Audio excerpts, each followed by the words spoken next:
Hey guys, Mitch here. So I just wanted to give everyone a little update on my business and how things are going. I've been extremely busy with new clients, new jobs and stuff, and then obviously my already existing clients. We had a crap load of rain the last couple of weeks, which obviously sent things into overdrive, but also backed us up a little bit, which is predominantly why I haven't been making any videos. What I'm in the midst of at the moment is I'm right on the precipice, I suppose you could call it, of having to start a second crew. My lawn mowing is, I wouldn't say it's at maximum capacity, but it's very close to it.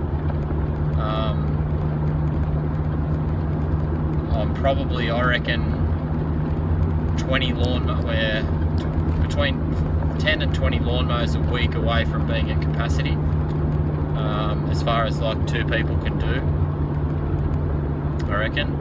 Probably 20 with two people if I had to, myself and someone else on for 5 days of the week. But what that does is makes it very difficult to get any sort of garden maintenance done. And I do quite a bit of garden maintenance. It's probably 20%, wouldn't be 20, no, between 15 and 20% of my annual turnover would be garden maintenance. So it's not huge, but it's, if you do those figures, it's probably a day a week at least of gardens. And if I'm mowing full time, it doesn't really leave any time for gardens. So what I'm sort of trying to get sorted at the moment is to have my wife Hannah, sorry, just trying to fix this camera. So have my wife Hannah basically be the start of the second crew, and make that initially predominantly a gardening crew, so they can do 1 or 2 days a week with somebody else, especially this time of year coming lead up to Christmas. So in Australia, and me for example, a lot of our properties that we maintain are holiday houses, so where there's no one in them, but then during the holiday season they get filled up so they want them obviously looking nice. People are paying good money to be in these properties, so we give the gardener a big haircut in the winter, and then just a tidy up before Christmas. So that's looking good for the tenants over that period. So that really starts to bank up quick on you when you can't get to it over a couple of weeks, when you anticipate doing at least a day a week with two of you doing it. So I missed a couple of weeks there of it because of rain and whatever else. So a bit backlogged with that kind of stuff, but it should be alright within the next 2 weeks. As long as I don't get held up with anything else, I should be fine and be back on track by Christmas. It's always a funny thing, Christmas. I never know how everyone sort of deals with it in Australia. Like, I don't really stop working. I take, depending on where it falls, this year it falls on a Friday, so I'll be working right up till Christmas Eve, work Christmas Eve, and then probably take Friday, Saturday, Sunday off, and then back into it Monday. So it's not really much of a break, but it's just the way it is. So getting back to the business, and I'm right in the midst of sort of working out what I need to set up the second crew. And for me in Australia, like out here, a big thing is like the sort of trailer you get. In the States, I think trailers are a lot cheaper and a lot easier to come by as far as mowing trailers go. Like, you guys all have the open trailers and flatbed trailers and stuff, whereas we don't have those. Like, I've never seen one. I've seen car trailers, like a car carrying trailer that has sort of been turned into a mowing trailer where they put a couple of zero turns on, but nothing like what you guys have over in the States anyway. So for the mowing crew, like in an ideal situation, I would have that sort of set up and then have like a trailer like the one I've got with the big high sides on it for garden maintenance stuff, where you can put plenty of stuff in the back of the trailer. So I'm really trying to find a trailer that's sort of the best of both worlds. So it's got a little mowing box on the front to put a push mower, and then a high sides to put stuff in the back, like tree cuttings and whatever in the back. And it's hard to come by. You can pay probably $3,000 or $4,000 for something like that, brand new. But I don't particularly want to go to that expense, especially when it's not going to be used every day of the week.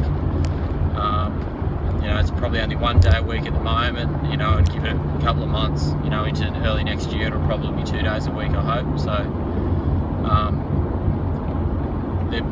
currently I'm sitting on about 225 properties, roughly, thereabouts, which is awesome. And it was funny, like I've always thought 230 was my goal, where I thought that's enough, and now I'm really close to that mark, and I'll probably eclipse that mark before Christmas. I feel like I can do a little bit more. I am doing big days and huge hours, but that's this time of year, and I'm happy with that. And I think, give it another year, and I think I'll probably start. I'll call it pumpkin planning the business. So if any of you have heard of that book or listened to that book, I highly recommend it, and it's so adaptable to our business in this industry. And I had a perfect example. This is just slightly digressing. Today had an awesome day right up until the last property. The last property was fine, it wasn't that property, but it was actually the property I mowed before it. Now that is a holiday house, and there's no one there. Now, I've never met the owners, just only via email or whatever. Get a phone call, and this client was unaware that I was mowing that property on an ongoing schedule. So it was on a 3-week schedule, and this guy was pretty fired up. Like he was really into me, and about how poorly that I conduct my business, because I return to properties after mowing them once and mow it again, on that 3-week schedule. What his complaint was that he only wanted me to mow it if I called for it to be mowed. And I do those kind of mows on the occasion, but never once was I aware that was the case with this property. And he was into me, and I apologised straight away. Like I said to him, look, it's just a miscommunication on both our behalves. It's funny, I actually emailed them on the weekend because they were questioning the second invoice that I sent, and I actually read the emails back to this guy on the phone, and nowhere in that email did it say I only wanted it done the once, and then we'll contact you there from there. So once I read him the emails back that his wife had sent, he was a little bit he was retracting his statements a little bit, and he started to then apologise, and because I took offence to what he was saying, because I was doing good work and I'd done exactly what I was thought in my mind that I was supposed to do, and I hadn't been told otherwise. They were happy with the work. It was nothing to do with the work. It was the fact that I'd gone back again to do work, and I actually had just mowed the place again today. So it was quite funny, because I said, look, mate, I've just been back to the property and mowed it again. And he said, what, a third time? And I said, mate, I haven't been told not to do it. So, I was assuming, I asked if it wasn't an ongoing, and they said it was. They didn't say anything, so they didn't answer my question, and so I just assumed, and I explained to him that, I'm in the service of cutting lawns. Lawns need cutting every few weeks. It's just the way it is. So I would assume, unless you told me otherwise, which you didn't, that I would cut it every few weeks. when I explained it to him like that, he was obviously a little bit more understanding, but he couldn't get it through his head initially. So it sort of pissed me off, but I was more happy with the way I'm starting to handle those situations. Just because I know I've done all the right things and I know I haven't done wrong. So in that situation, it's nice to sort of take the higher ground, knowing you're right, and then actually have them see the facts and then understand what's going on. So anyway, so getting back to the pumpkin plan, they're the sort of customers you don't want. Pumpkin plan basically means cut out the customers that cause you grief. They take up your time and are just not worth the stress. Also, the money comes into it as well. The money's not an issue. The money's fine on that job. But I don't. I do good work, and I'm proud of my work. And if they're not down with that, I'm not going to go back there and mow it for the same price. If they want to call me once every 3 months to do it, that doesn't work, and I don't think they understand that. So if I'm asked back, which I highly doubt I will be, he did say I'll call you when I need it done again. So, but I'm not expecting another call. So, if there's one word of advice, and I explain these to customers too when I'm initially doing the work with them, is that communication is everything, and being on the same wavelength with what's going on is so important to building that relationship, building that trust up, and then being able to complete your work as needed. And that's something that, as I said, I pride myself on, and I know I've done all the right things, and they were in the wrong. So overall it's just one of those things. You just get customers that don't quite see the same things the way you see it. But he was pretty adamant that I'm running a pretty shit business, and I said, mate, I've got 230 properties roughly that I maintain. I said, I know I do good work and pride myself on my customer service skills and communication skills. I don't think I've done the wrong thing, and you've got to look at it through my point of view and the way I would see you. And I explained to him that you don't live in the house, you don't see what it's like. It's been pissing down rain up here, the grass is going crazy, but even if it wasn't, I'd still be cutting it roughly every 3 weeks. Through my eyes, you're not here to see what's going on. If it was my house and I got back and I'd engaged a lawn mowing contractor to mow my lawns, and he hadn't been around and mowed it, and I arrived to my house and my lawn was 3 foot tall and looking like crap, I'd be pissed off at my lawnmower man.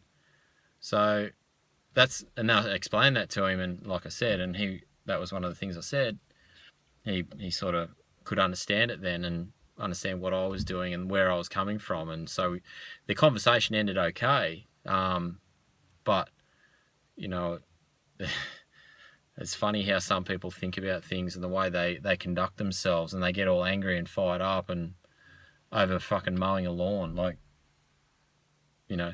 as I said, it wasn't because I broke a window or anything to really get worried about, but it was money, and money, people do strange things when money's involved. But then they don't have the communication skills to deal with things properly. And it just amuses me, because like I said, I pride myself on it, and I think it's something that everyone can take something, learn from everybody. And, the more I talk to people, the more I liaise with other contractors and stuff like that, there's so much to be learnt from everybody else's mistakes or things that they've done that they offload that information onto everyone else, and that's gold. That's absolute gold. And there's every conversation I have with a new customer, the stuff that I'm coming out with is not necessarily all me. It's stuff that I've picked up from other guys and other contractors, and I'm implementing this stuff into my business, and I'm so thankful for everything that I'm learning about it, and dealing with customers and getting rid of the ones that you don't want. that cause you grief, I think is an extremely important part of the business. And now it's one of the reasons, the first things I ask when I get a new client is that, have you had someone doing it before? And if so, where are they now and what are they doing? Why aren't they still doing it? So they, you know, and I sort of interrogate the customer a little bit, just to get a feel for what's going on and, you know, what they're like as a customer. And, you know, and I've started sort of pricing accordingly towards the customer and the job, you know, not just the job, because a good customer is fine. Or, you know, you can give a decent quote to a decent customer if you get that feel they're a good person. But if they're, you know, oh, I want it cheap, you know, my last guy did it for this much, you know, there's reasons why that person's not doing it for that much anymore. You know, that's always the one I hate. And Facebook's a beauty for that. You know, someone will put up a post, I'm looking for a lawnmower, affordable price, you know, blah blah blah, and you know, I don't steer, like I try and steer clear, but I definitely get on the front foot with what's being charged. And don't ever quote an hourly price for lawn mowing, guys. Just whatever you do, don't quote an hourly price. Don't, just stick with set prices. If that's the one thing you have to, you know, if someone says how much do you charge, don't say hours. Just say, you know, go have a look at the lawn. It's going to be this much, even if it's low. It doesn't matter, but because you might figure out a way to get that lawn done quicker down the road. You know, after doing it a few times, you're going to be quicker and quicker at it and make more money that way. So that's what I've based my business on, is becoming more efficient in how quickly I do the lawns, upgrading my equipment, you know, making sure I'm efficient. Weed sprays, they can take a lot of time off the actual trimming of the job. Little things like that, they all count to making the time that you're spent on the property less, so therefore, you know, your profit margins are higher on the job. $30 job takes you 20 minutes. That's, you know, 150%. Sorry, that's a bad example. $30 job takes you 15 minutes. You're making $2 a minute. That's decent money if you're on your own. And that's kind of how I work my business, is around that. But you're never not going to know that until you've done the job, and, you know, then you give it a price. So anyway, this has been a roundabout conversation, and I've covered a few topics I probably should have made 3 different videos on, but you know, my video making is very few and far between, so I try and cram a fair bit into one video and what's going on. But all in all, things are going really well. My business is growing all the time, but I've got to figure out a way to make it more efficient, and I think that's by splitting into 2 crews, my wife running the gardening side of the business and myself running the mowing side of the business, and staying on top of things that way. But yeah, I've got you know, employees now, and, you know, that's all going really well. Everything's, you know, got some good people working with me, and I'm really enjoying that. And it's taken a bit of the stress off me. And you know, finished at 5 o'clock today, which 7 till 5, 10-hour day, but still feels like half a, you know, not a full day. So compared to what I have been working. So anyway, guys, I'll try and get this video up tonight, and we'll, yeah, any comment. Like, I love feedback on these videos too, on everyone's experience with customers, because I think that's one of the, it's the ups and downs of the job, you know, is so funny. You know, you get that when you get someone that chips you about something, or, you know, you get, yeah, that phone call got me fired up. But, you know, as I said, I was happy with how I handled it, and I think it was a good outcome in the end. As good of outcome as I could have hoped for. So yeah, comment, tell me about your shitty customers, and if I can give any advice, get rid of them. They're not worth your time, they're not worth your hassle. There's plenty of good ones out there, there's plenty of good people out there. Find them, stick with them, do good work for them, make sure you look after them, because they'll look after you. And that's the most important thing about business, and making sure that you you know, looking after your customers, make sure that they look after you. I've actually started getting a couple of Chrissy presents here. I should show you.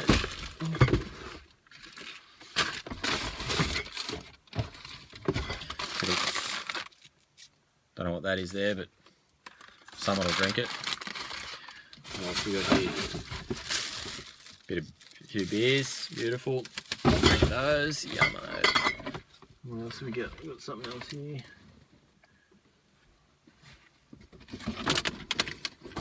And another one there. So they're the good customers. Alright guys, peace.